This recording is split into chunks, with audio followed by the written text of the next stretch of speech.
In this video, we are going to study Golgi apparatus. Camillo Golgi इन्होंने Golgi apparatus को discover किए थे और गोल्गा apparatus का स्ट्रक्चर जैसे कैसे है, डेंसली स्टैंड है और रेडिकुलर स्ट्रक्चर है. गोल्गा apparatus न्यूक्लियस के पास पाए जाते हैं और उनका स्ट्रक्चर डिस्क शेप्ड है, फ्लैट है और उसे ही क्या कहते हैं, सिस्टर्नी कहते हैं. उसका डायमीटर 0.5 नैनोमीटर से लेके 1.0 नैनोमीटर तक होता है और ये जो डिस्क शेप सिस्टर्न है वो कैसे स्टैक्ड है, पैरेलली स्टैक्ड है. ओके, सिस्टर्न कैसे अरेंज है, कॉन्सेंट्रिकली अरेंज्ड है, मतलब सेमी सर्कल मैनर में अरेंज्ड होते हैं. और नियर द न्यूक्लियस अगर इसके दो फेसेस है, सिस्टर्न की दो फेसेस हैं, एक कॉन्वेक्स सिस है और कॉनकेव ट्रांस है. सो जो फेस न्यूक्लियस के और फेस करता है, न्यूक्लियस के पास होता है, उसे कहते हैं कॉन्वेक्स सिस या फॉर्मिंग फेस. जो फेस न्यूक्लियस के पेरिफेरल रीजन में होता है, मतलब न्यूक्लियस से बहुत दूर होता है, उसे कहते हैं convex concave trans face. Okay, concave trans face which is not near the nucleus, it is away from the nucleus. That phase is called as the concave trans or maturing phase. Okay, now Golgi apparatus की functions क्या है? First function is packing material. packaging of material का काम करता है Golgi apparatus. और ये जो material है कहाँ पे पैक किए जाते हैं, secreted outside the cell. जो भी material पैकिंग की जाती है वो कहाँ पे, जो भी मटेरियल आते हैं कहाँ पे आते हैं, आउटसाइड द सेल. जैसे ये मटेरियल कहाँ से पैकिंग करते हैं, वो एंडोप्लाज्मिक रेटिक्यूलम से मटेरियल पैक करते हैं. कौन? Golgi apparatus. Now see, materials to be pack in the form of vesicles from endoplasmic reticulum. ER का फुल फॉर्म है endoplasmic reticulum. Fuse to the cis face of Golgi, then move towards the maturing face. इसका मतलब है material किसके form में pack होते हैं, वो वेसिकल्स के फॉर्म में या वेसल्स के फॉर्म में पैक होते हैं. ओके, और वो कहाँ से पैक होते हैं, एंडोप्लाज्मिक रेटिक्यूलम से. और किसको फ्यूज होते हैं, fuse to the cis face. Cis मतलब convex face, near the nucleus वाला जो फेस है वहाँ पे वो फ्यूज होते हैं और गोल्गी apparatus के सिस फेस को फ्यूज करते हैं. बाद में वो मैच्योरिंग फेस मतलब कॉनकेव फेस के ओर बढ़ते जाते हैं. ओके, क्योंकि उन्हें बाहर जाना होता है, गोल्गी apparatus के बाहर जाना होता है. मैं आपको यहाँ पे डायग्राम के हेल्प से दिखाती हूँ. आप यहाँ पे अज्यूम कीजिए I am drawing the structures. See, यहाँ पे मैं आपको डेमॉन्स्ट्रेट करती हूँ ये कैसे पैकिंग की प्रोसेस होती है. सी, जो भी मटेरियल है ये यहाँ पर गोल्गी apparatus के यहाँ पे आता है एंडोप्लाज्मिक रेटिक्यूलम से. सो ये जो मटेरियल है ये गोल्गी किसके फॉर्म में पैक करता है, वेसिकल्स के फॉर्म में. वेसिकल्स के फॉर्म में गोल्गी apparatus उसे पैक करता है. और ये जो वेसिकल्स है वो vesicles cis face, this is the cis face, यहाँ पे आते हैं और ये टुवर्ड्स द मैच्योरिंग फेस यहाँ तक ट्रैवल करते हैं. ओके, ये मैच्योरिंग फेस या ट्रांस फेस, इसे ही क्या कहते हैं, मैच्योरिंग फेस कहते हैं. Okay, this is a process how the material is packed and pass from endoplasmic reticulum to Golgi apparatus. Okay, this is a manner of packing. Next is proteins of endoplasmic reticulum. जो भी material है उसमें अगर proteins present होंगे, सो जो proteins present होंगे endoplasmic रेटिक्यूलम्स के वो पैक होंगे, फिर वो गोल्गी apparatus के वहाँ पे आएंगे, सिस फेस के वहाँ पे, और फिर ट्रांस फेस तक ट्रैवल करेंगे. सो जो प्रोटीन्स है वो सिस्टर्ने में मॉडिफाइड होते हैं. Question can be asked in examination like that the proteins form can be modified into dash, that is cisternae. Okay, the proteins of endoplasmic reticulum can be modified into cisternae before they are released from transphase. Trans phase से release होने के पहले ही वो जो proteins है endoplasmic reticulum के pack होके आए हैं गोल्गी apparatus में, वो क्या होते हैं, सिस्टर्नी में फॉर्म हो जाते हैं, मॉडिफाइड हो जाते हैं। Okay, Golgi apparatus formation of glycoproteins and glycolipids. Golgi apparatus किससे फॉर्म हुआ है? ग्लाइकोप्रोटीन्स और ग्लाइकोलिपिड से गोल्गी apparatus फॉर्म हो गया है। ओके, सी यहाँ पे मैं आपको डायग्राम के हेल्प से प्रॉपर बताती हूँ क्या होता है यहाँ पर। सी, अज्यूम कीजिए यहाँ पे न्यूक्लियस प्रेजेंट है और इसके साइड में जो है एंडोप्लाज्मिक रेटिक्यूलम प्रेजेंट है। Okay, this is endoplasmic reticulum. Okay, now यहाँ पे क्या होता है, जो न्यूक्लियस के और फेस करता है उसे सिस फेस कहते हैं, इजंट इट? और जो न्यूक्लियस के दूर होता है उसे ट्रांसफेस कहते हैं।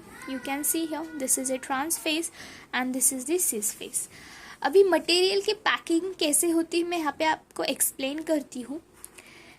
सी, इनकमिंग मटेरियल जो भी होता है वो किसके फॉर्म में ट्रांसपोर्ट होता है? वेसिकल्स के थ्रू। ओके, ये जो है ये क्या है? वेसिकल्स है।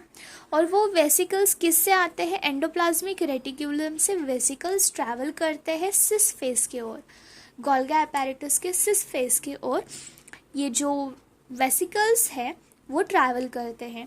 सो दिस वेसिकल्स ट्रैवल, फिर ये जो वेसिकल्स है ट्रैवल करके मैच्योरिंग फेस, ट्रांसफेस को ही क्या कहते हैं? मैच्योरिंग फेस कहते हैं। मैच्योरिंग फेस तक आने तक ये जो भी वेसिकल्स के जो प्रोटीन है वो किस में ट्रांसफॉर्म हो जाते हैं? सिस्टर्नी में वेसिकल्स के प्रोटीन ट्रांसफॉर्म हो जाते हैं। Okay, this is the diagrammatic explanation of Golgi apparatus. This is the third organelle of endomembrane system, that is lysosome. Lysosomes क्या होते हैं? Formed by the process of packaging या packing in Golgi apparatus. ये कैसे form होते हैं? Golgi apparatus की जो भी पैकेजिंग होती है उससे ये जो lysosomes हैं वो फॉर्म होते हैं। Isolated vesicles of lysosome rich in almost hydrolytic enzymes. So rich in almost hydrolytic enzymes, जो लाइजोसोम्स होते हैं इन्हें सुसाइड बैग ऑफ सेल भी कहते हैं, क्योंकि यहाँ पे सभी जो भी एंजाइमेटिक एक्टिविटीज़ होते हैं डाइजेशन के, प्रोटीएजेस, लाइपेजेस, कार्बोहाइड्रेट्स, जो भी एक्टिविटीज़ प्रेजेंट होते हैं लाइजोसोम में, ये active pH, that is active pH, acidic pH पे परफॉर्म किए जाते हैं। Enzymes capable of digesting, enzyme जो है ये कैपेबल होते हैं किसके? डाइजेस्टिंग के लिए carbohydrates, proteins, lipids, nucleic acids.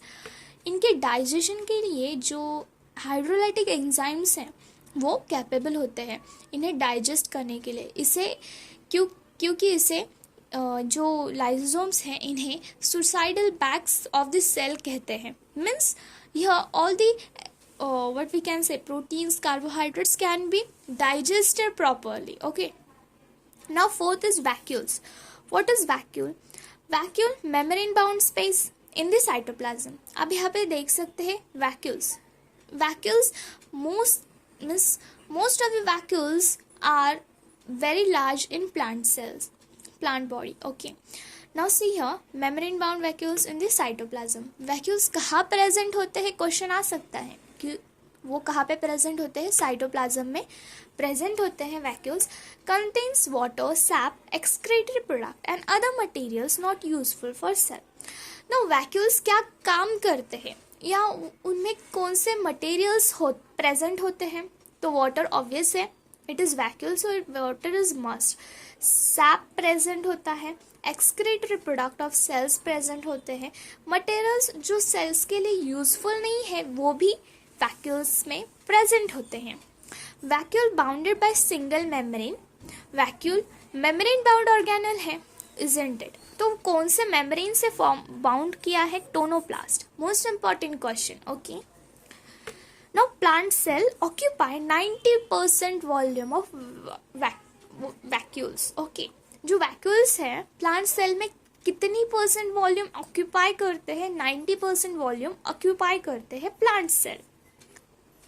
सो टोनोप्लास्ट टोनोप्लास्ट कैसे है? Transport number of ions, it can transport, मतलब वो सप्लाई करती है number of ions, many ions को अगेंस्ट कॉन्सेंट्रेशन ग्रेडियंट। ना against concentration gradient tonoplast supply करती है, अगेंस्ट मतलब लोअर कॉन्सेंट्रेशन टू हायर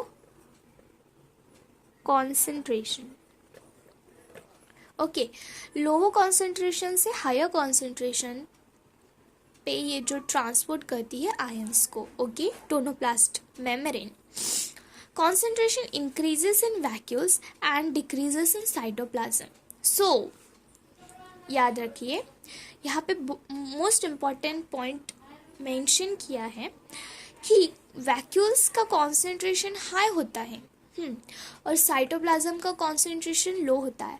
मतलब दिस वैक्यूल्स में हायर कॉन्सेंट्रेशन है और साइटोप्लाज्म में लोअर कॉन्सेंट्रेशन है, और इसे ही क्या कहते हैं? Against concentration gradient. Okay, now see amoeba. Amoeba में कौन सा वैक्यूल प्रेजेंट होता है? कॉन्ट्रैक्टाइल वैक्यूल प्रेजेंट होता है। उसका काम क्या होता है? एक्सक्रीशन का काम होता है, most important. Okay, now protists, इनमें कौन सा वैक्यूल प्रेजेंट होता है? Food vacuoles are present. और ये फूड वैक्यूल्स का काम क्या होता है? फंक्शंस क्या होते हैं? Engulfing food particles. एंगल्फिंग मतलब सॉलोइंग। ओके, एंगल्फिंग मतलब सॉलो कर लेना, फूड पार्टिकल्स को खा जाना। ये फूड वैक्यूल्स किस में प्रेजेंट होते हैं? जो फूड पार्टिकल्स को खा जाते हैं, एंगल्फ कर लेते हैं, ये प्रोटिस्ट में प्रेजेंट होते हैं।